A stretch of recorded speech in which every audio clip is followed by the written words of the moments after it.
Hello, everybody. At last we have the sunshine we've been promised this weekend. It's the 4th of April today, believe it or not, Saturday. And we have a very hot weekend. We've been told tomorrow's going to be 20 degrees. So please, first things first, I hope and pray that all of you will be very good and stay indoors and stay safe. I'm sure most of us have either balconies or a back garden, maybe an extension or somewhere we could sit without exposing ourselves to unnecessary risks. I won't go into talking too much about the coronavirus because I think we've all had quite a bit of it and we're getting it all the time. But please do listen to all the messages and pay heed to what your police is saying, your council is saying, the medical people are saying, and stay well. Your life means far more than anything else. All our walks, all our going out and enjoying ourselves can happen later on. There has to be life. We have to be alive and well, and we can do this anyway. Now, not only will you be looking after yourselves, but you'll be looking after everybody else. And as an interfaith group, I think we are incredibly fortunate to have so many wonderful people who can share their lovely words of wisdom with us from their various religious texts. Now, I'm not going to quote you anything from the Bhagavad Gita, which is probably our main religious text that you're all familiar with. But one thing I will say, the first and foremost, one of the most important things is about devotional service, about being devoted to God or the Lord, to Lord Krishna. But it emphasizes again and again that there are various different ways of showing your devotion or your worship, and it pays a lot of attention to people actually helping one another, being there for one another. The worship, if you really want to worship the Lord, then you must also serve mankind.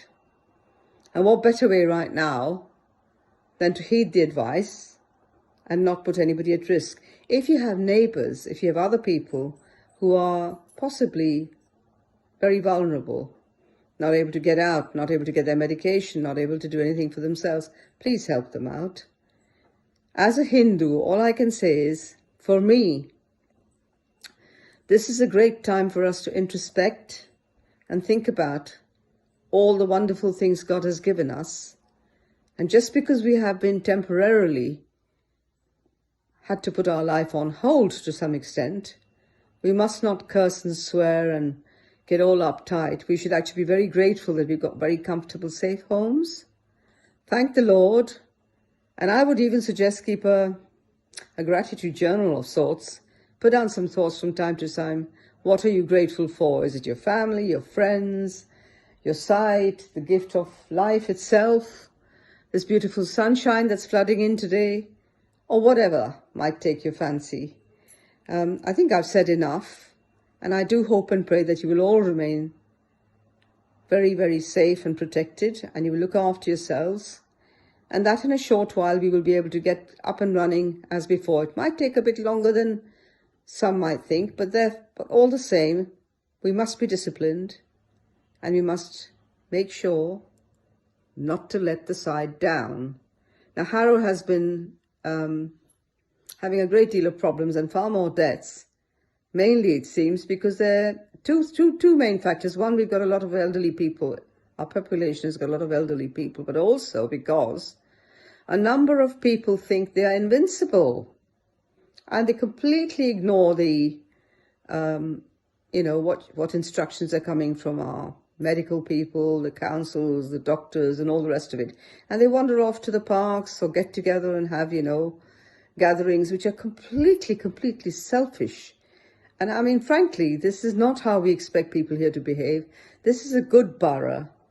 We've had a lot of education here. And I find it very, very difficult to digest the fact that people can behave like this. So please, I entreat you with humble hands folded tight, and say again and again, stay indoors, stay safe. And if it's possible for you, if you're a younger person who can help somebody who's vulnerable, please do that. Thank you so much, and God bless. and have a very happy Easter, a very happy Passover, which is coming up next week. We've just had Ram Navami, people have celebrated. And of course, at the end of the month, we'll be celebrating Ramadan. So all of you, gear up for our various festivals. Let us have your lovely thoughts so we can, bathe in those beautiful words and keep our spirits up and keep this war against Corona on and win it together. Thank you so much.